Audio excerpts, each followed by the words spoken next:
सोचिए, एक ऐसी कहानी जो 600 साल लंबी हो। इसमें साम्राज्यों का पतन है, नए राजवंशों का उदय है और हाँ, आजादी के लिए लड़ रहे लोगों का वो जज्बा जो कभी टूटा नहीं। आज के इस विश्लेषण में हम भारतीय इतिहास के इसी तूफानी दौर से गुजरने वाले हैं, ये देखने के लिए कि आखिर एक राष्ट्र का जन्म हुआ कैसे। तो हमारा ये सफर 6 पड़ावों में बटा है। हम बिल्कुल शुरुआत से यानी प्राचीन नींव से शुरू करेंगे। फिर देखेंगे कि सुल्तान कैसे आए, फिर आएगा मुगलों का शानदार दौर और हाँ, उनका लंबा और धीमा पतन भी। और ये सब हमें आखिरकार ले जाएगा आज़ादी के उस दौर तक। अच्छा, इस कहानी को सही से समझने के लिए ना एक बात माननी होगी। भारत की जड़ें उन साम्राज्यों से कहीं कहीं ज्यादा गहरी हैं जिनकी हम आज बात करने वाले हैं। हम असल में एक बहुत ही प्राचीन सभ्यता की बुनियाद पर खड़े हैं। और ये जड़ें कितनी पुरानी हैं? सोचिए, लाखों साल, पूरा पाषाण काल से लेकर नव पाषाण काल तक। धीरे धीरे संस्कृति, समाज और नई नई खोजों की एक ऐसी मजबूत नींव तैयार हो रही थी जिस पर आगे चलकर बड़े बड़े साम्राज्य खड़े होने वाले थे।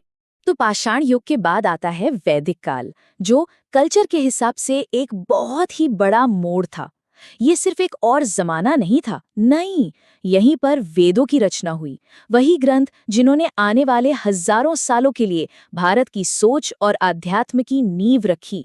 चलिए अब आगे बढ़ते हैं और अपनी कहानी के पहले बड़े साम्राज्य की तरफ चलते हैं, दिल्ली सल्तनत। एक ऐसा साम्राज्य जिसने करीब करीब 300 सालों तक इस जमीन पर राज किया।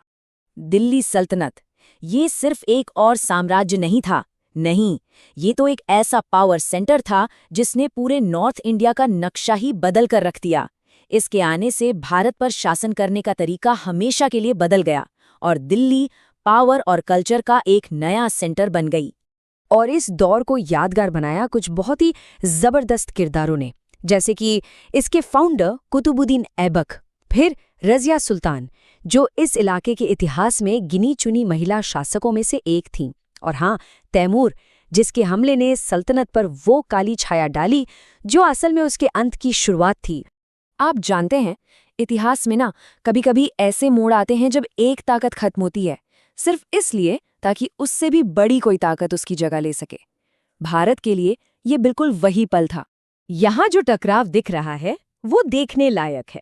एक तरफ दिल्ली सल्तनत जो अंदर की लड़ाइयों से एकदम खोखली हो चुकी थी, और दूसरी तरफ बाबर के साथ आते मुगल, जिनके पास महत्वाकांक्षा थी, जीतने की भूख थी और सबसे बढ़कर कई बेहतर मिलिट्री टैक्टिक्स थीं।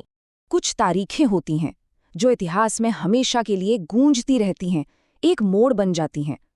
1526 भारतीय इतिहास के लिए ये एक ऐसी ही तारीख है। क्यों? क्योंकि इसी साल लड़ी गई पानीपत की पहली लड़ाई।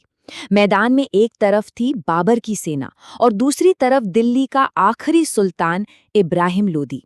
ये एक ऐसी जंग थी जिसने एक पूरे साम्राज्य की तकदीर तय कर दी। और ये सिर्फ एक फौजी जीत नहीं थी, नहीं, ये एक युग का अंत था और एक नए युग की शुरुआत। सल्तनत का ताज जमीन पर था और मुगल युग शुरू हो चुका था। तो चलिए अब मुगल पावर के उस शिखर पर चलते हैं, वो सुनहरा दौर जो सिर्फ अपनी फौजी ताकत के लिए ही नहीं बल्कि अपनी कमाल की कला और आर्किटेक्चर के लिए भी जाना जाता है। इस दौर की अगुवाई की अकबर ने। अकबर सिर्फ एक विजेता नहीं थे, वो एक यूनिफायर थे, मतलब सबको जोड़ने वाले। उनकी धार्मिक सहनशीलता की नीतियां और उनके प्रशासनिक सुधारों ने एक बहुत मजबूत और एकजुट साम्राज्य बनाया। उनके बाद आते हैं शाहजहां, द बिल्डर।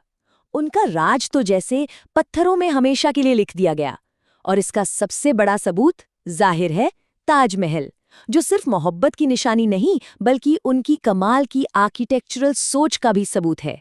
और फिर औरंगजेब दी एक्सपैंडर, उसने साम्राज्य को उसकी सबसे बड़ी हद तक फैलाया। पर विडंबना देखिए, जिन कट्टर नीतियों और लगातार चली लड़ाइयों ने साम्राज्य को इतना विशाल बनाया ना, उन्हीं ने असल में उसके पतन के बीज भी बो दिए थे। पर जैसा होता है, कोई भी बड़ा साम्राज्य हमेशा के लिए नहीं रहता, और मुगलों का भी नहीं रह सका। तो चलिए अब कहानी के अगले अध्याय पर चलते हैं और मुगल पावर के उस 150 साल लंबे और धीमे पतन को समझते हैं। ये जो टाइमलाइन है ना, ये असल में एक ढहते हुए साम्राज्य की तस्वीर है। औरंगजेब की मौत के बाद शुरू हुई सत्ता की लड़ाई और फिर 1857 का विद्रोह, एक एक घटना ने इस कभी न हिलने वाले साम्राज्य की नींव को खोखला कर दिया। लेकिन मुगल साम्राज्य की राख से एक नई चिंगारी भड़की। ये चिंगारी थी आधुनिक भारतीय स्वतंत्रता आंदोलन की। जब पुराना सिस्टम ढह गया तो एक नए संघर्ष के लिए रास्ता अपने आप साफ हो गया। पिछली टाइमलाइन में हमने पतन देखा था, है ना? लेकिन ये उठान की कहानी है। 1857 के विद्रोह से लेकर इंडियन नेशनल कांग्रेस का बनना और फिर 1920 और 40 के दशक के वो बड़े आंदोलन। ये कहानी है बढ़ते विरोध और एक ऐसी उम्मीद की जो कभी खत्म नहीं हुई। बाल गंगाधर तिलक, जो शुरुआती राष्ट्रवादी नेताओं में से एक थे, उनका ये नारा, स्वराज मेरा जन्म सिद्ध अधिकार है और मैं इसे लेकर रहूंगा, ये उस जमाने की पूरी भावना को एक लाइन में बता देता है। स्वराज यानी खुद का राज, यही उस दौर की सबसे बड़ी चाहत थी। और फिर दशकों का संघर्ष, अनगिनत बलिदान और करोड़ों लोगों का वो अटूट संकल्प। इसके बाद आखिरकार वो दिन आया जब भारत ने अपनी तकदीर वापस अपने हाथों में ले ली। तो इस पूरे जबरदस्त सफर से हम क्या टेकअवेज ले सकते हैं? पहली बात तो ये कि इतिहास बदलाव का एक चक्र है। जब एक ताकत गिरती है तो दूसरी के लिए मौका बनता है। हमने देखा कि दिल्ली सल्तनत ने एक सेंट्रल रूल की विरासत छोड़ी, मुगलों ने एक विशाल कल्चर से भरपूर साम्राज्य बनाया, और हाँ, ये भी समझा कि कैसे मुगलों के पतन ने ही आज़ादी की लड़ाई का रास्ता तैयार किया। और चलिए इसी एक सवाल के साथ आज का ये विश्लेषण खत्म करते हैं। सुल्तानों से लेकर आज़ादी तक साम्राज्य बने और मिट गए, शासक आए और चले गए, लेकिन असल में टिका क्या रहा? वो कौन से विचार, वो कौन सी संस्कृति और वो कौन सी विरासत है जो इन 600 सालों के बाद भी आज भी भारत को आकार दे रही है? सोचने वाली बात है ना?